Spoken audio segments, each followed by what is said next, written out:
And just like that, the boys are back. Did you miss us? I know it's been a little while. Fun-filled weekend, but we're back. Future Section 400 midweek show. Matt, Jack, and Brian bringing you all the action. I'm probably going to have the most energy today. I know Jack and Brian probably didn't have the best weekend in the world. They're still repping the Auburn Tiger merch. We know Florida won it all last night, which means the Auburn Tigers didn't. We'll give them respect for wearing and still repping their Auburn Tigers. But, hey, look, they made the Final Four. That was a bar, right, Brian? It was, and thank you for the reminder right away that they lost.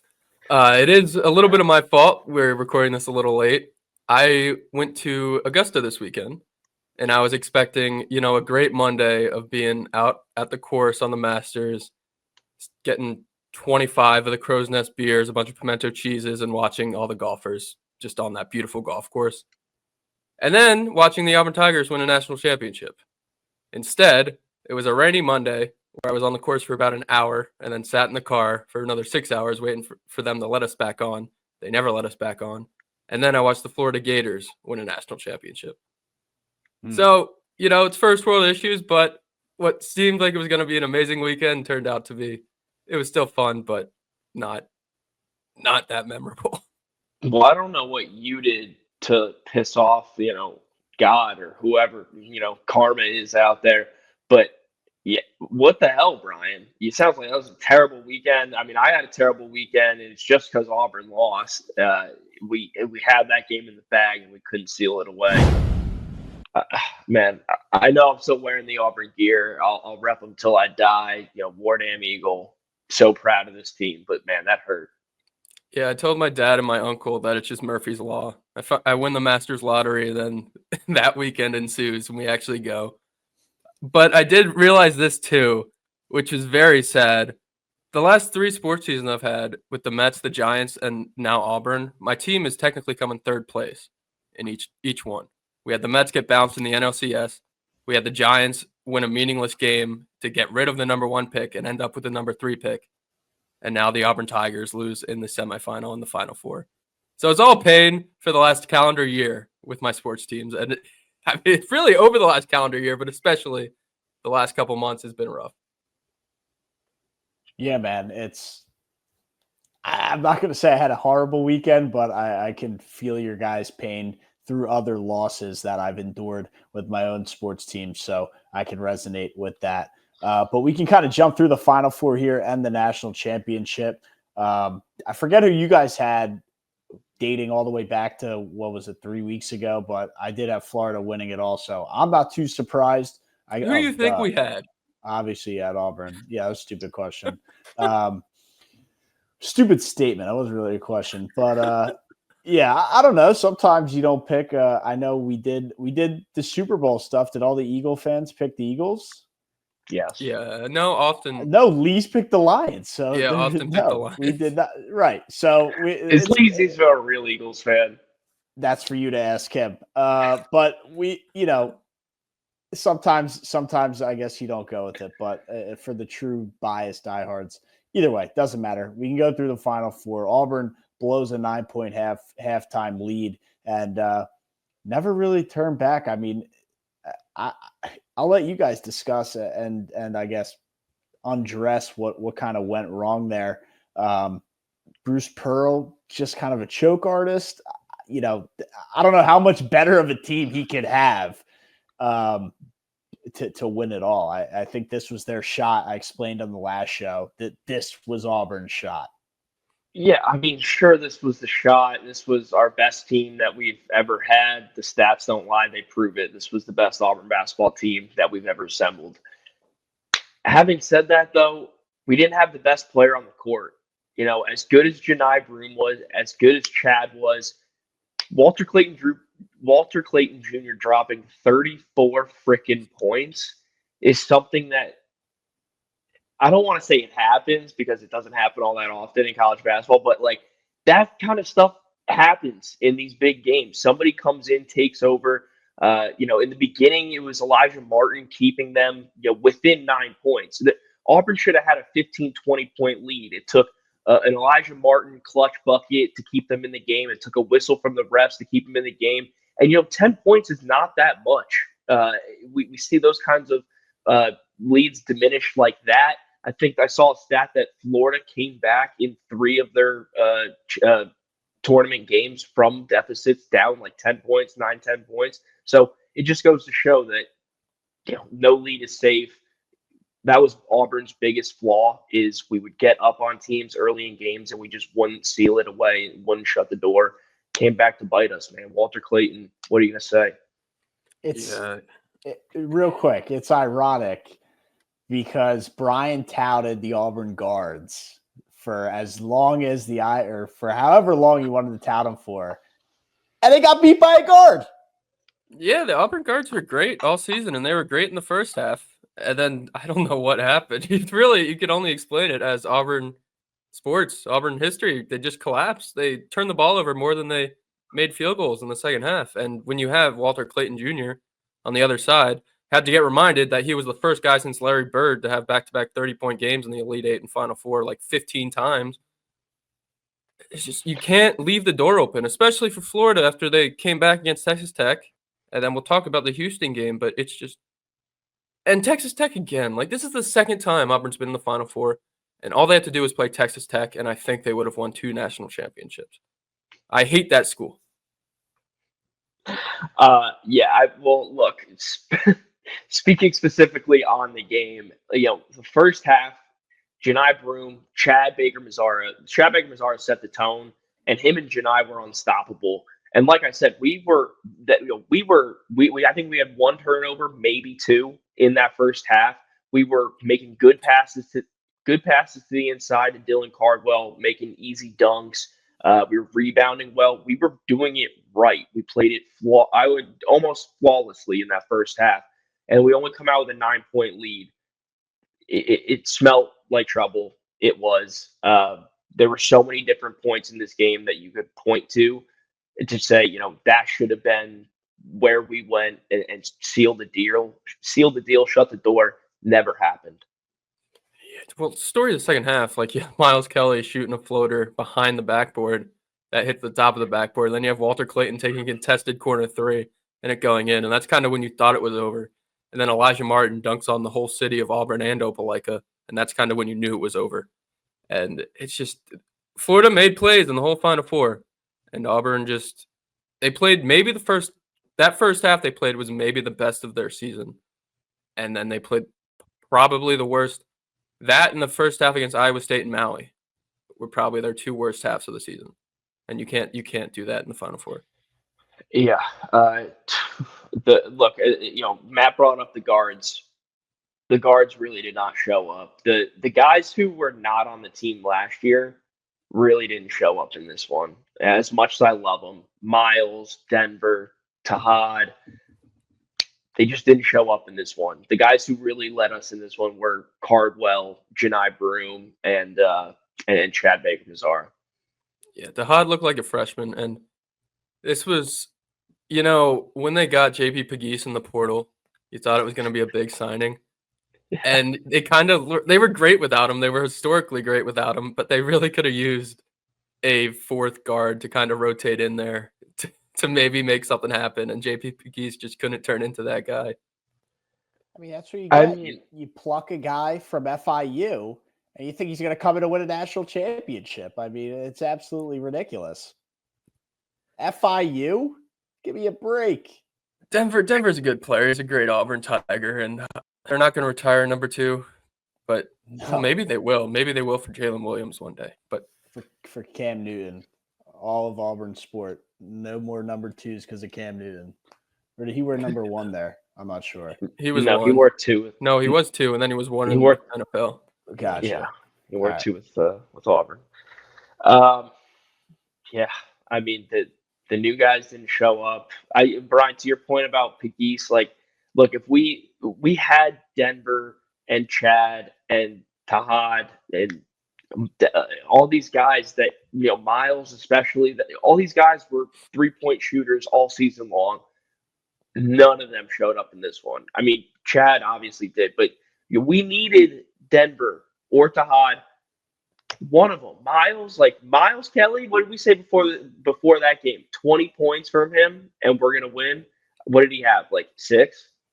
Yeah, he had a good first half and he just disappeared. It was all the guards, great first half. And Tahad, after this game, we'll just quickly go. He said he's going to test the waters of the NBA draft. I believe the mocks have him in the second round. So if that holds, we'll probably see Tahad Bedford back next year. And Chad Baker-Mazara is looking like he's going to need some NIL sponsorship from Blue Cross Blue Shield or something because he's going to be back next year. Yeah, returning for what seems like his age 30 season. I saw everybody ripping on him. 26. I know, but through Also, the social, what do you got, Brian? Well, quickly, everyone was talking about Janai Broom being 40 years old and all this stuff. Walter Clayton Jr. is the same age as Janai Broom. He just has the Steph Curry little babyface assassin to him, so that's why he doesn't get the hate. But I'd just like to point that out. Yep, people want to come up with any reason to hate these days. Yeah, I mean, even for I think age 25 still playing college sports is a little crazy. Yeah, Chad is egregious. I'm just saying people like we're calling Broom old. Yeah, when he's what, like 22? Yeah, same age as Walter Clayton. Yeah, that's fine. Like 22, 23, that's fine. But like 24, 25, if there's guys somehow hanging around at 26, like try and go make it to the pros, man. You know, stop leeching off. Take it up with the NCAA. Like, what do you expect Chad to do? The whole thing's like, a disaster. Do you expect Chad to like declare for the draft, not get drafted, and just be like, okay, well, that's the end of my career? No, or would you rather exploiting a broken system is what they're doing? So props to them for taking advantage of something, but it's a joke from the top down. Well, look, these kids are just looking for opportunity, Matt. You don't want to give them opportunity. I think you both can be right here. Matt's correct that it is a joke of a system, but Chad's, of course, he's going to play if he can take advantage of that. Of course. It's not his fault that the system's flawed. He's taking advantage of it. So I guess props to him. But like you said, Brian, both can be right. It's still totally ridiculous. The other totally ridiculous thing was the other game on this bracket, Duke blowing a 7-point lead with 1 minute to go. Like, would you guys have rather the 9 point? Obviously, you don't want to blow the lead, but I feel like blowing a 7-point lead in 1 minute at the end of the game is way worse than blowing a 9-point lead at halftime. I'm not sure. Yeah, I was thinking about face planting into the lake off the dock after Auburn lost. If Auburn blew it the way Duke did, I would have face planted into the water. Yeah, I don't understand. I've watched the replay of that last minute and whatever it is, minute 20, I think. I still don't understand how that happens. I mean, I understand that Houston is the more physical team, the older team. They made it tough for Duke to inbound the ball, but like you can't inbound the ball on like 3 straight possessions. That is crazy. I mean, you could just throw up somebody run a football route. Set a pick, run a football route. You can't set picks in football. In the NFL, they ban that shit for a reason. Do it in the NBA or in college basketball. Do it in basketball. Get somebody open. It really should not be that hard. SeatGeek is the official sponsor of the Views from Section 400 podcast. We love SeatGeek. We use it every time we buy tickets. The best part, if you're a first-time user, use code VIEWSFROM400 at checkout. That's VIEWSFROM400 at checkout for $20 off your first purchase. That's a free beer on us, a free popcorn, a free hot dog. If you're going to Mercedes-Benz Superdome, it might be like a free 5 meals for you and your family. Not Citi Field, unfortunately. But hey, $20 off your first purchase. Views from 400. Code Views from 400. SeatGeek, your best night ever is waiting. The headline of this Final Four and National Championship weekend is blown leads. Yeah, for real. And I will say, because I know Mrs. Brault is going to be watching this. She's our resident big Duke fan of the show, I guess. There was a foul against Cooper Flagg that probably shouldn't have been called. That did help Houston. But there's no reason it should have come down to a referee whistle when you're up that much. And Tyrese Proctor, like the great three-point shooter, shooting 60% from the free throw line, misses a free throw. Like that just can't happen. Free throw is different than the three. I found that astonishing. I've watched plenty of Duke games this year, but I found that astonishing when it showed that their starting five, their free throw percentage, Tyrese Proctor, the dude who hits threes like nobody else in this league besides Clayton, had the worst free throw percentage out of Duke starters. I found that insane. Yeah, Malawatch somehow shooting better from the line and he had a rough game too. Again, like Auburn played their worst half when it mattered most. Duke played their worst half when it mattered most. And Cooper Flagg too, not being able to hit the Christian Laettner turnaround and put his name in the Duke lure there, that hurts. Yeah, but it was like a longer, dragged out collapse for Auburn. Like Duke kind of dominated that second half as well. There was a reason they were leading by 7 points at the end of the game, and I think their lead was even larger down the stretch. So I think it's tougher to cope with that loss if you're a Duke fan than it is for the Auburn fan, where it's, Florida was the better team. Sure. But Auburn, like, they had the culture, they had the older guys. Agree with that. Broom came back for the final year. It felt like they're pulling it all together.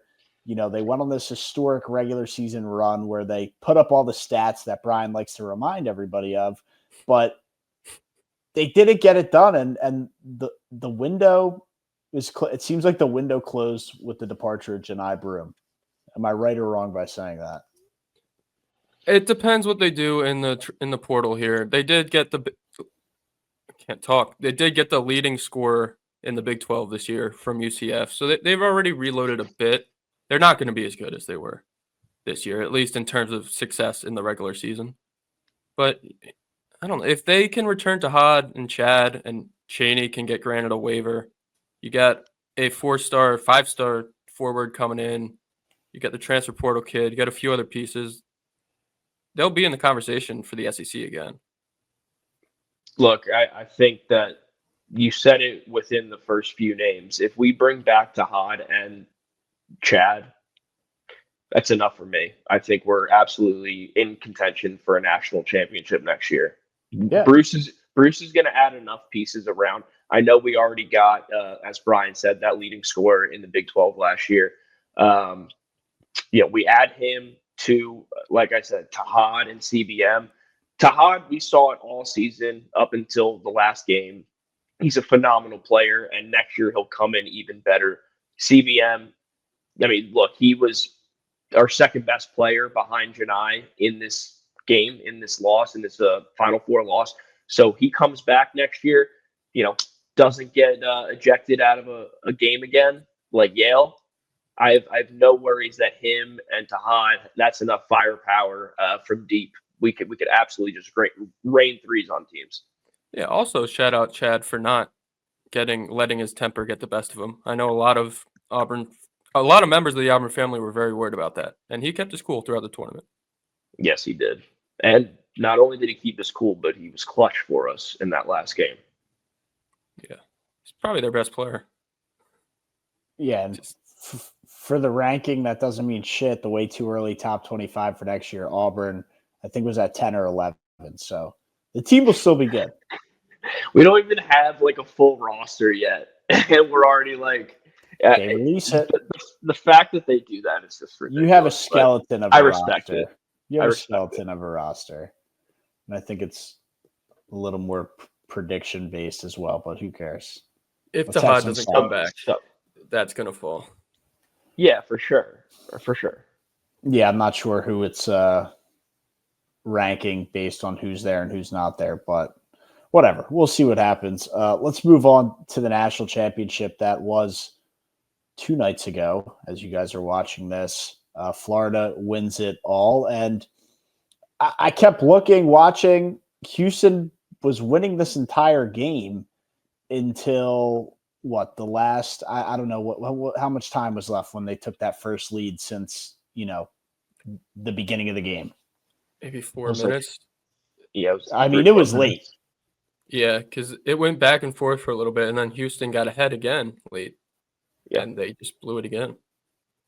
Yeah, the 12-point lead. And like I said, the headline of this Final Four weekend was blown leads. I know it was great teams all around being 1 seeds, but I don't think we expected teams to grow these leads and then just collapse the way they did.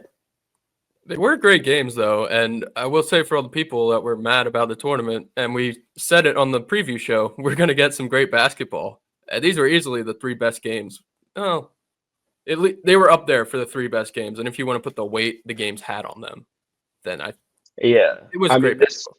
This was probably, and I haven't watched every single game of every single Final Four ever, but I would have to think that this is up there with the best Final Four of all time. Those 3 games were phenomenal. As much as I did not want to watch Houston and Florida square off the championship, I was heartbroken yesterday. I'm still a little heartbroken now. I'm not really dealing with this Auburn loss too well, but I still watched the game, and it was phenomenal, man. I don't know anybody hating on this kind of basketball. You're just a weirdo. Yeah, I watched the full game. I couldn't watch the celebration. It was the first time in a while I had to turn it off and then go back and try to catch one shining moment. And I ended up missing it, so I had to watch the one shining moment on Twitter. But no, I couldn't see Todd Golden and those guys be happy. No. Yeah, I agree. It was absolutely a fun weekend of basketball for sure.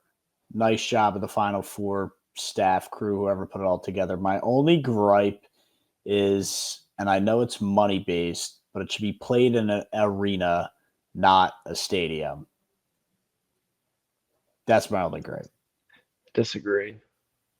You like the stadium? Just because it can get more people there. Bro, people want to see these games. I'm aware, the game. But it doesn't feel right.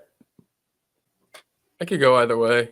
I agree. You want to get as many fans in there as you can. It's also a little weird.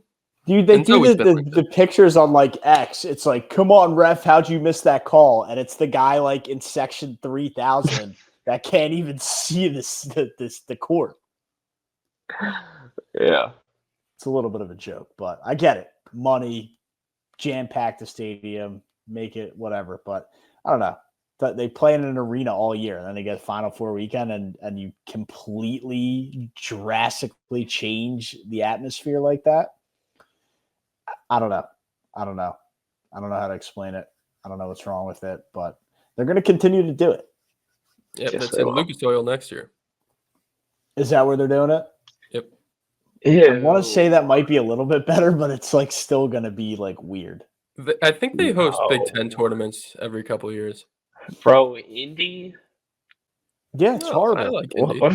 It's horrible. No, it's horrible. It's not really a great city for a Final Four. There are second weekend games. Early April? Like, what's the weather in Indy right now? It's probably gross. Yeah, it's not great. San Antonio was beautiful. Yeah, you play inside. Yeah, but like it's a weekend. Fans here. Everyone's at the bars, the atmosphere. Like there's an outdoor element involved in the weekend. So if it's 40 degrees and windy and cold, I can't imagine Indianapolis is going to be a desirable destination for all these fans. Now, if your team's playing, sure. That's a good question. Is the Final Four like the Super Bowl where just everybody shows up? Or is it just, the Super Bowl, like random fans will show up that their teams aren't playing, but they show up? Like, Brian, you went to a Super Bowl, right? Like, when you were there were teams in all sorts of different kinds of jerseys. Like, is this just a free for all of, hey, this is a spectacle of a weekend? Random show up? I don't know.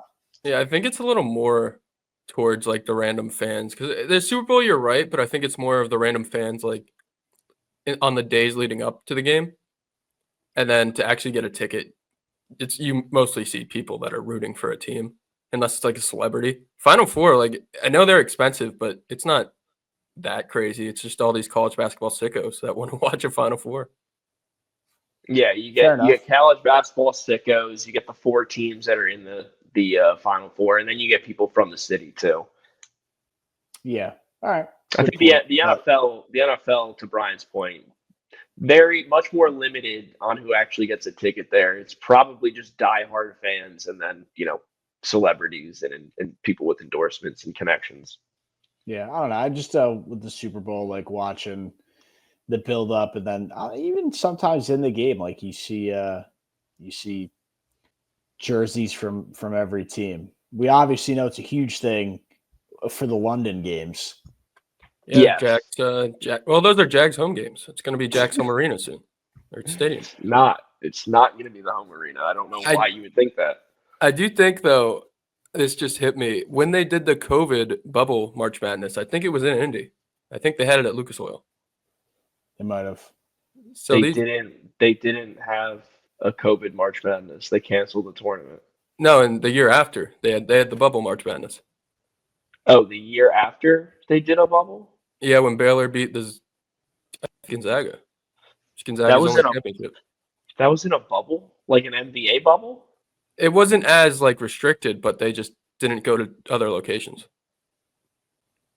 I think that may be completely wrong. I'll have to fact check myself after the show, but I'm pretty sure that's what happened. Yeah, okay.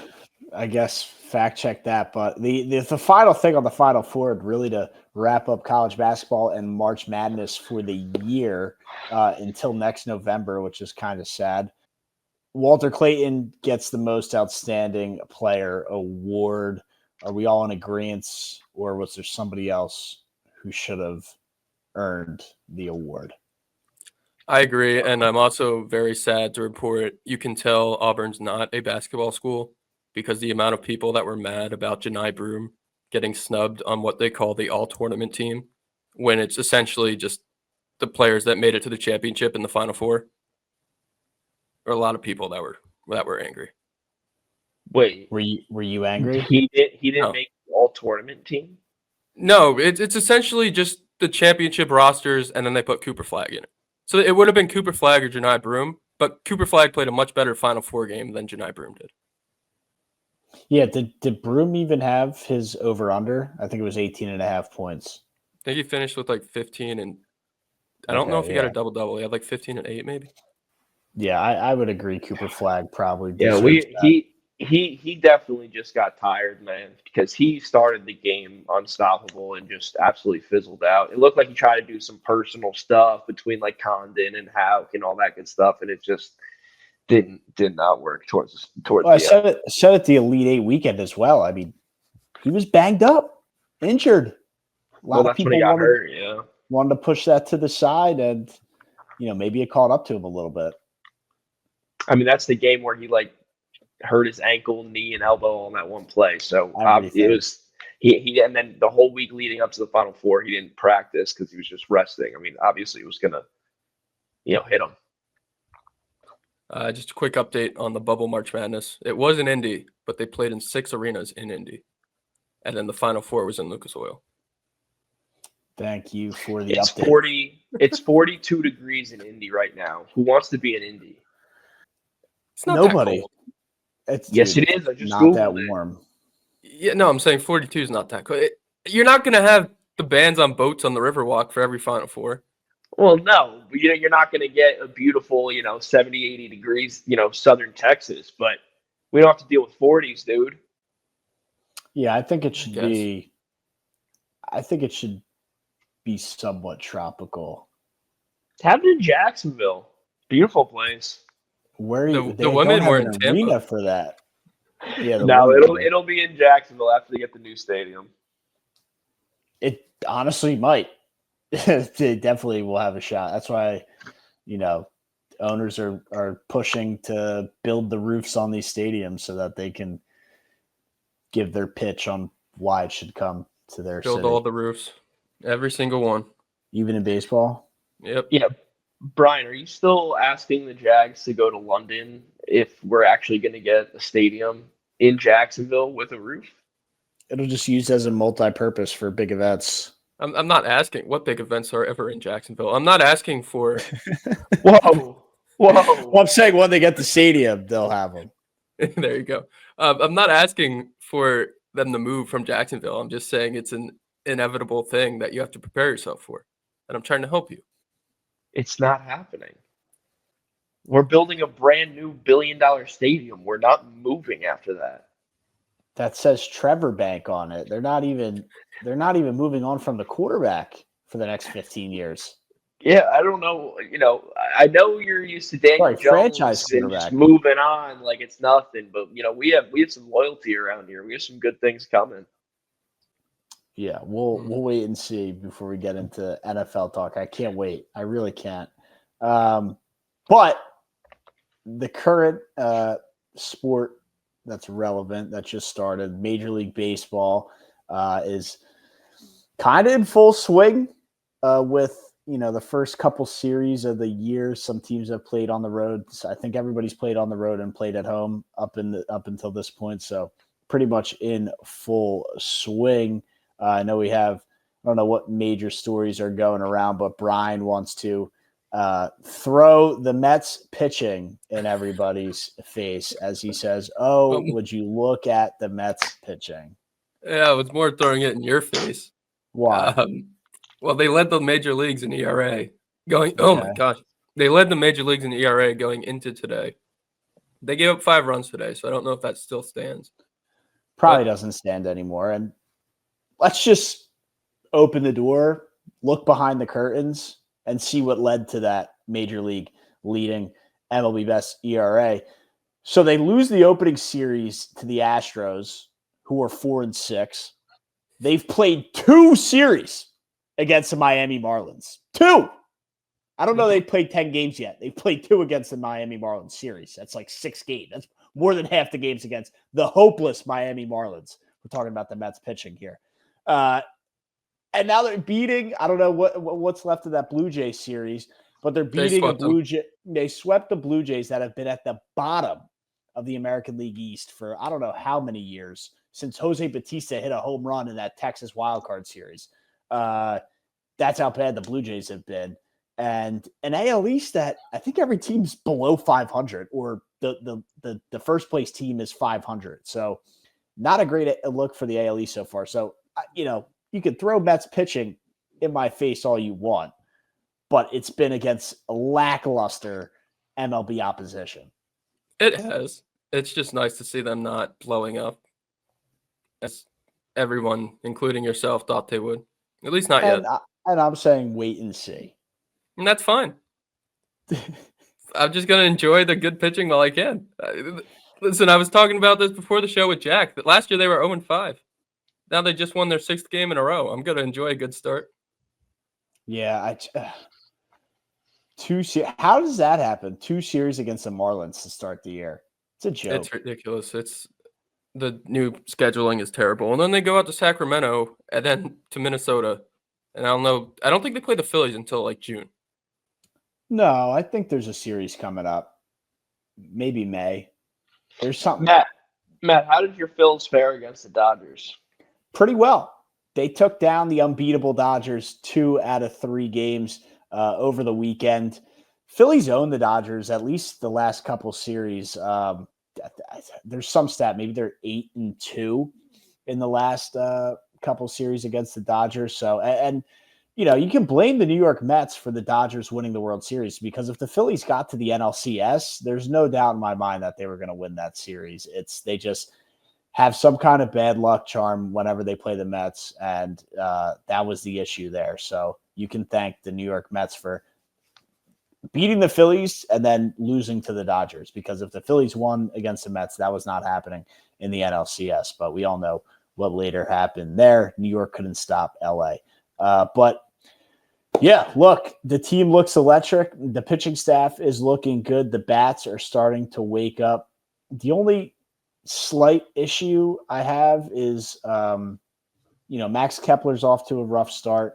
Alec Boehm is playing okay, but still seems to have some kind of weird attitude problem that nobody can figure out. We're not sure what's going on up in his head.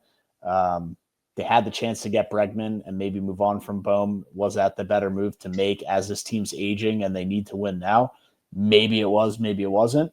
But overall, I feel okay. We start a 3-game set in Atlanta against the Braves. So if they go down there and drop 2 or 3, then I think it's, back to, oh shit, what are they doing? But they should be able to fare well. So we'll see what happens. Monster matchup tonight as we're recording, Wheeler versus Chris Sale. The other thing on the Mets that I wanted to touch on that Brian threw in my face all off season, Mark Vientos is batting 103. Through 10 games. 103. This guy stinks. Terrible. In the last 3 games, he's gotten robbed of hits Rebuttal by that, Brian. He's putting together some very good at bats. It is a little bit concerning. It. I think he's Guy concerning can't himself hit a too beach much ball with a results. tennis racket. He's concerning himself too much with results. He needs to just put together good at bats. He's a good player. Besides Pete Alonso's been on an MVP pace. Besides him, no one's really gotten going yet. Pete Alonso has been good.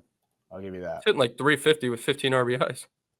He has definitely been good, but Mark Vientos, I mean, oh my gosh, you would have thought this guy was MVP talent the way Brian hyped him up. Yeah, for real. But Brian, let me ask you, how many ABs has he taken where he's hitting 103 or 106, whatever you said? 4 at-bats a game, and they've played 10 games? Yeah. Okay. 40 at-bats? It's not good. It's a rough start. The good news is it's a start. He can have a stretch where he goes 5 for 14, and all of a sudden he's hitting 230, and then he just has to get that up a little bit, which isn't great either. But listen, I'm more. They're trying to get to. Lindor was hitting a buck. He was hitting 100 for the first 2 months of last season, and then he finished it second in MVP voting. You can start off slow, and now Lindor is actually hitting. I think he's having a very good start, and that's not what I'm used to. So it's good to see. It's a flip around. The Phillies started out last year with terrible opponents, came back to bite him in the ass. The Mets are doing the same this year. We'll see if it at least the Phillies were Alec Boehm looked like an MVP last year. He was pacing for 150 RBI and all these crazy stats, batting over 300, and then he fell off a cliff. Vientos, the guy isn't starting off hot, and they're playing bad opponents, bad pitching. That should be more concerning, Brian. The Astros staff is pretty good. No, it's not. Yeah, Framber Valdez, Blanco, they got good. Blanco, he's on my fantasy team, I can assure you. At least this first couple starts have not been good. Spencer He's got a 9 ERA through 2 starts. They got decent pitching. Their bullpen's decent too. The Marlins are atrocious. He needs to be. And he's been hitting he's been having good at bats this series. It's just unfortunate luck. Okay. Whatever helps you fall asleep at night. Like I said, the Phillies are starting with the Atlanta Braves, so I think that'll be a good test. Everybody liked to rip on the Braves, but I think they'll figure it out. Tough going out west and then playing the Padres and the Dodgers. But also one more thing, you want to talk about the Astros being good. The San Francisco Giants, led by grandfather Justin Verlander, went out there and swept them. They're leading the NL West right now. They're playing great ball. Wilmer Flores had another walk-off the other day. Exactly, dude. Wilmer He's got Flores. the most walk-offs since 2019. Guy's ridiculous. But, no, I mean, look, it's obviously up for grabs, a long season. Everybody's going to, when your team starts out hot, you're going to be on top of the world. When it's a slow start, in Brian's defense, hey, it's a long season. So I get the whole song and dance with the MLB. I've been around the block enough to know how the season goes and how it plays out. We've already, Jack, I think, dug into Brian's panic level, or at least judged the meter. And I think it's July 4th weekend, 10 games under 500 is when the panic button is pushed. Yeah, we're not really even concerned until we get around holiday season. And I'm not even worried about them being under 500 by July anymore. They're 8-3 right now? I don't have to worry about that, at least right now. Yeah, I agree. You don't have to worry. We'll see what happens. Anything else in the MLB before we move on? Yeah, I saw Devers finally hit a home run. Shout out Rafi. And then I also saw a stat that Aaron Judge is on pace for 100-some home runs this year. What is this nonsense? Yeah, it's starting to come down a little bit. Yeah. He started off hot. The start of the season, it's always a little bit inflated with guys who get off to hot starts, because it's they start off the season with 5 home runs in 4 games, and it's if they keep this pace up, this is what they're going to do. But we all know the pace does not keep up. Right. What is the single season home run record? Is it 60 something? 73. Judge got it, right? Judge set the AL record a couple years ago. Okay, but Bonds holds 72. Yeah, I believe it's 72 or 73. Also, the pacing is so weird. I remember in 2012, Chris Davis was on pace after 3 games to hit 362 home runs. Yeah, dude, it's the pace is so whack. I think everything kind of really settles down. What would you say, Brian, when we get to June? Memorial Day is kind of when you can Memorial Day analyze everything. Because that's the first 2 months of the season. Yep. I got you. Yeah, so it's tough to kind of go back and forth on the MLB. Brian, are you pulling up another stat for us here? Well, I just wanted to triple check. It is Barry Bonds had 73. That's the record. Barry Bonds. And I was just going to say people like to discredit that because it was in the steroid era. So there's a whole different can of worms you can open up with that debate. Well, now you have torpedo bats. Everyone's always going to find a way to get an advantage. Yeah, I agree. To an extent. I mean, the torpedo bats is different than shoving needles up your butt. Well, yeah, it's all relative. Is it? into your butt. Oh, you say up your butt? Not up your butt. Yeah, I made it for a funnier transition, but yes. I mean, you could go up your butt. For the people who are curious, yes, you're just stabbing yourself with a needle on your butt cheek. Probably works faster. Maybe. Who knows? Jeez. Let's move off the MLB before the rabbit hole gets worse. Michael of the week. Are we back? Yeah, I bookmarked 10 tweets for my Michael of the week the past couple of weeks, and I got to find the one I like the most. Yeah, I probably have done the same and gave up on them. All right, well, I'll kick our Michael of the Week segment off since it still pertains to the Major League Baseball here, and I'm sure you guys saw the story today, but Cody Bellinger eating a bad batch of wings and being forced to miss games. He got food poisoning in the city of Detroit, ate some bad wings, and he didn't play today. Not sure if he'll play tomorrow. He might miss the entire Detroit series as a whole. We'll see how he recovers from what they said was a bad batch of, I don't know, I guess buffalo wings or something like that. Yeah, it's interesting. Don't eat wings in Detroit. No, and I know their pizza sucks, so I'm going to assume he got the wings from a Detroit-style pizza joint. So just stay away from those places. Does Detroit have good food? What are they known for? Philly, we know. New York, we know. What is the Chicago deep dish pizza? Does Detroit have a signature food, meal, anything? Well, they have the Detroit-style pizza. I believe Detroit is the home of Little Caesars Pizza. Which is basically fast food pizza. They can claim that. You know that by heart, Brian. I don't know what else they really have. They don't have a it's got to be the Detroit style pizza, which is essentially just a carbon copy of Chicago style pizza, but worse. And I don't like Chicago style pizza. You don't like deep dish? No. Yeah. It's lasagna. Detroit style pizza is on the list. Coney dogs, better made potato chips, and a hub for soul food. Yeah, that sounds like you're gonna miss a month worth of starts if you're gonna get soul food in Detroit. Yeah. Stay away from the food of Detroit is what I'm getting here. I guess, when you're traveling there for the weekend, you don't have a choice, but Cody Bellinger is, Detroit claims its first victim of the season. Jeez. I mean, they're in first place too. Shout out to Tigers. Yeah, bad American League in general. I mean, all these teams are 500 in first place. Yeah, they're. I know they're leading the Central. They're only 7-4, but they're leading the Central at 7-4. The Angels are off to a hot start. Yeah, this is why we can't look at the standings until Memorial Day. I know. Yeah, right.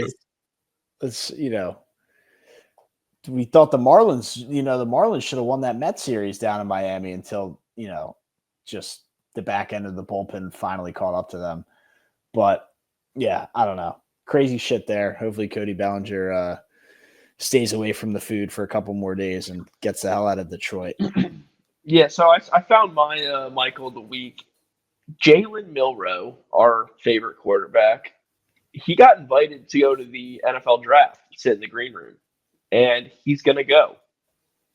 And I find that shocking. One, that he even got invited. He's not being talked about as a first-round pick by many people. I mean, don't get me wrong. He could definitely be a late first-round pick, but somebody help me understand why this is happening. Why was he invited? Why did he accept to go? I mean, he's just going to be getting clowned all night, especially by me, an Auburn fan. I don't get it. Wait, so he's going to be at the draft? I thought – wait, where is the draft this year? Green Bay. Lambeau Field. That's why it makes sense. Okay, I thought the Packers, invited him to go to their headquarters and watch. Oh, really? And, yeah, I didn't know that it was in Green Bay, so that's why it makes more sense that he's going there. But I was like, that is super weird that an NFL team would, they're all but picking you. But – yeah, I don't know. I mean, even if he goes in the second round, we've seen guys be there and go in the second round. Yeah. But you're not actually you're not excited to go in the second round. I mean, if you're not a top 10, 15 pick, you're not excited to be there, I feel like. No, there's extra camera attention on you. You're there, boots on the ground, on site, and unless you're going, realistically, top 10 is where it's worth it. And then secondary would be just make it out of the first round. And then, second round, the cameras are still on you. And then it's more just like, oh, well, this guy's still here and hasn't been drafted yet. And they kind of run out of stuff to say about you because they hype you up for the first round. And then the camera's just on you. And they're like, well, nobody really wants somebody's here. So are we expecting Green Bay to take Milroe with the 23rd overall pick? They need a wide receiver. Oh, stop it. And the man plays quarterback, Ryan. They kind of do need a receiver. I'm not saying to turn him into one, but it doesn't make sense for them to pick a quarterback with their first-round pick. Are we going to see what happened with... Maybe they get him in the second round. Maybe they're convinced he's going to go in the second round. We're going to give Jordan Love 3 years to start, and we're like, all right, we already need the next guy. This is just the Packers being stupid again. If that's the case. Did it with Favre. They did it with Rodgers. You could just play Love during Toyotathon and then play Milroe during the rest of the year. When's Toyotathon? I'm sorry I brought this up. Brian, give us your Michael of the week. No. Wait, real quick. When's Toyotathon? I believe it starts October to December. Okay. Gotcha. So we have Toyotathon and then whenever Call of Duty releases for Kyler. It's going to be important next year. When we're betting. It's a long off season. Do we have a gimmick for every quarterback? Should we make one? Should we get one? I think we should because we got two off the board, Kyler and Jordan Love, and I'm sure we can come up with more. We probably can. Pat Mahomes, Jake from State Farm. Is that one or that doesn't work? No, those commercials are year long. They don't really change his play. He changes. Are they? I haven't really seen a Mahomes. Well, I guess they are kind of year round. Mahomes does have a stat where he plays his touchdown to interception ratio is damn near impeccable in the month of December or something like that. He's got some stat like that. November. Yeah, he's got some stat. We could make some gimmick for that. We might be on something here, fellas. Well, maybe he's doing No Nut November. There it is. Mahomes during No Nut November.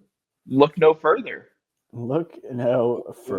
What did Kyle say about Bohm and Dolan and the shaky legs? Maybe that's what Mahomes is doing. And what Bohm isn't. Yeah. For the second time, Brian, can you give us your Michael? Now I'm on board with that, Brian. What do you got? Yeah, this is from Sarah Langs. The Giants' left field streak. I'm going to restart that. The Giants' left field streak officially reaches 19 opening days. Most consecutive opening days starting a different player. No repeaters. at any particular position since 1900. 2007 to 2025, San Francisco Giants in left field is 19. The 1937 to 1955 Browns/Orioles in left field was 19. And the 2005-2021 Padres, also left field, was 17. And the Giant streak is active, so they'll probably start a new left fielder next year on opening day. That's one hell of a stat. That's interesting. They never had a cornerstone left fielder, even when they were winning World Series with Verlander and all that. All that. I was surprised because Hunter Pence was on this list, and I thought he would have at least been there for 2 opening days.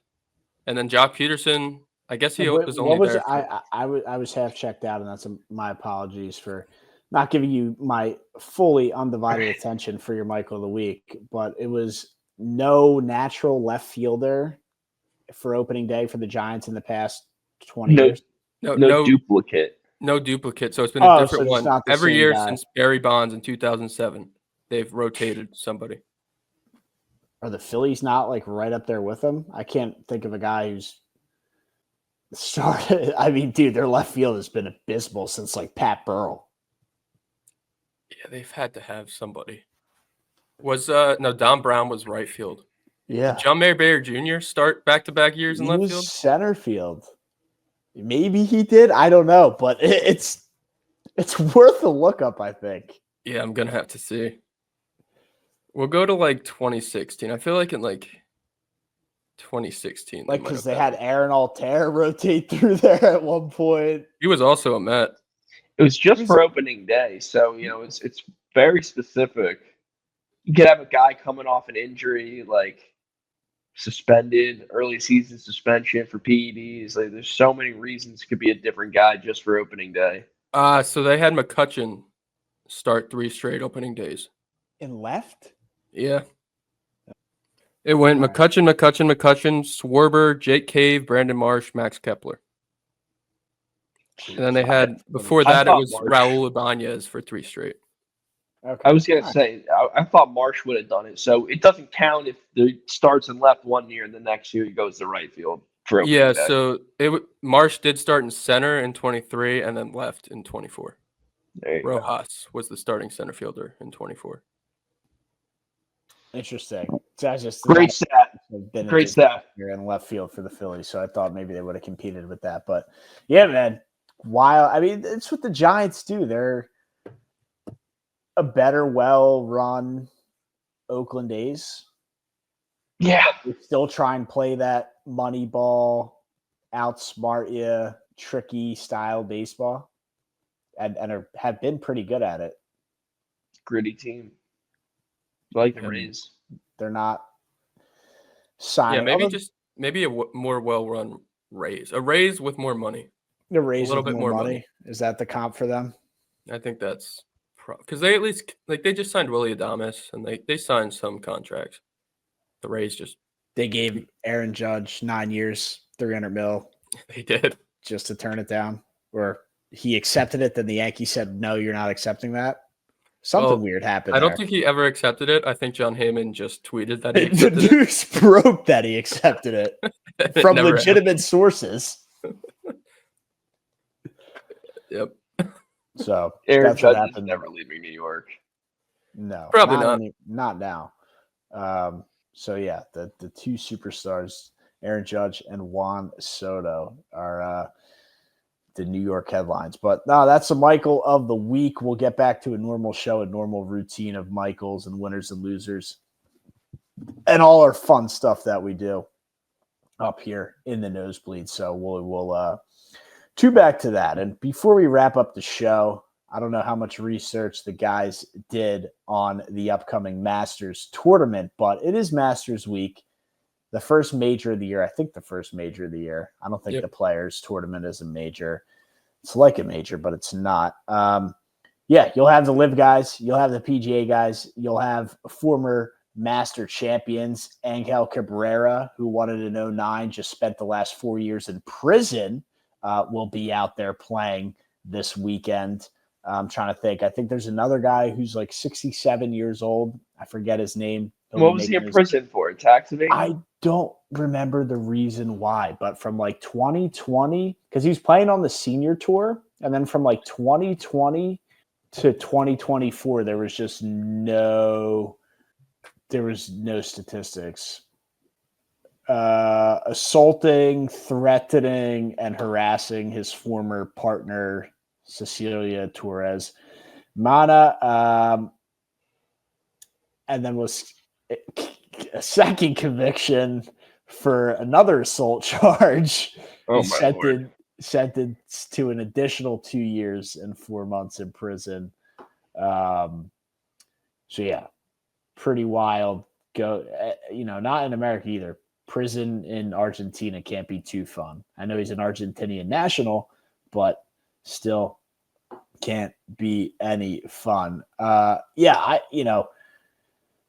got some stuff here for, how I might want to bet this thing. There's still a couple days before, I guess, a full day until the tournament kicks off. Some interesting stats to go by. Other than Tiger Woods, I think in the last 20 Masters, the winner of the tournament has finished the first round in the top 10. So if you're looking to bet the winner and you really have no idea, just wait for the first round to be over and pick somebody in the top 10. And statistics from the last 20 Masters show you that it's going to be somebody from there. Based on a couple stats that I saw, the one sticking out to me the most, and I don't know the odds just because I don't know where to find them, but some of the numbers that I'm seeing really likes Cameron Smith for whatever reason. He's plus 5,000 to win the tournament. I don't know that he's going to win the tournament, but I think you can get some decent odds on him to come in the top 20. Let's see what I could. Yeah, so Cameron Smith to finish top 20 is plus 180. So decent value there for any of you big unit bettors. I think that's a decent number for him. And like I said, plus 5,000 for him to win the tournament. If you want to get a little crazier, you can take plus 450 for him to finish in the top 10. So sleeper pick, Cameron Smith. Obviously, Scotty Scheffler is going to be a big one. Justin Thomas is having a really good year. I like him to do really well. But yeah, man, I mean, it's the Masters. You really have no idea. Oh, other sleeper. I like Robert McIntyre. Bobby Mack. We'll see what he can do to get the job done. But yeah, what do you guys have for the Masters? What research did you or did you not do? Yeah, so you guys know me. I'm a big golf guy here. Did a lot of research on the menu and the food options that the Masters are offering. So my picks, I'm going with a chicken biscuit and a coffee for breakfast. And for lunch, I'm going to stack barbecue sandwiches and some brewskis until I got to get an Uber home. The pimento cheese is life-changing. You definitely need a pimento cheese sandwich. Side of pimento cheese. There is you it go. Just cheese? It's like is it a sandwich or is it a dip? Yeah, it's a sandwich. It's essentially a buffalo chicken sandwich without the chicken, and it's the pimento cheese instead of like the cheddar and other stuff. It's like it was really good. It's kind of like a cottage cheese. The only food options I were able to get was the pimento cheese and the Crow's Nest beer, and they were both lovely. What was the Crow's Nest beer like? Is that the only beer they have offered there? No, they have like the Miller Lights and all the domestics, and I think they have Corona. But it's like a summer shandy, a bit. Is it on draft? Yep. Gotcha. I will say, after doing my research on the Masters and these options here, I was gonna go with a mixed drink. Do they not have hard alcohol at this event? Is it a beer and wine event only? Yeah, I only saw white wine, which I guess would make sense. They don't want red wine staining the grass. Correct. And just the beer. Wow. They did have sports drink. I couldn't tell if it was Body Armor, Powerade, or Gatorade, but it was blue and it was in a cup.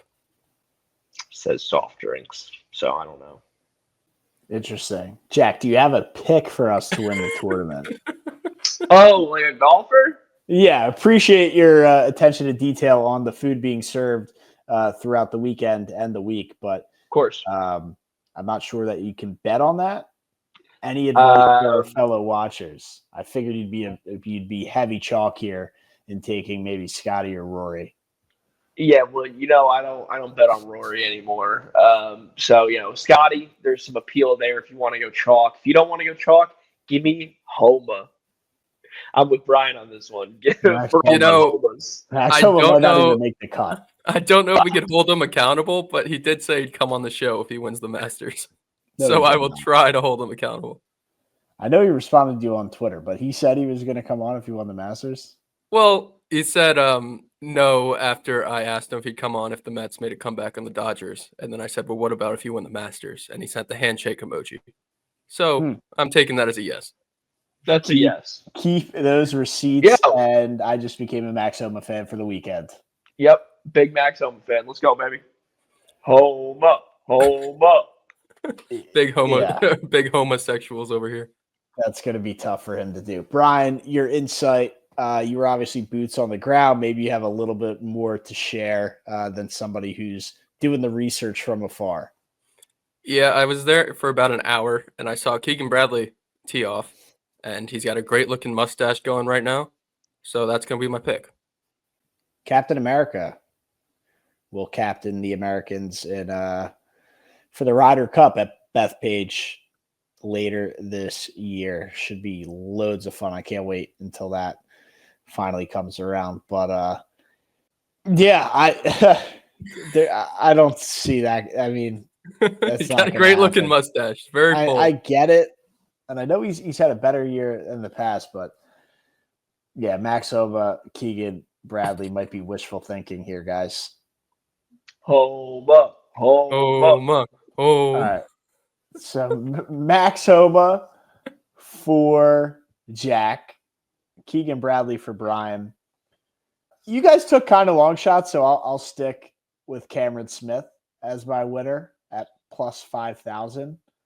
And yeah, we'll see what happens. Maybe I think we should make a graphic that comes out Thursday morning.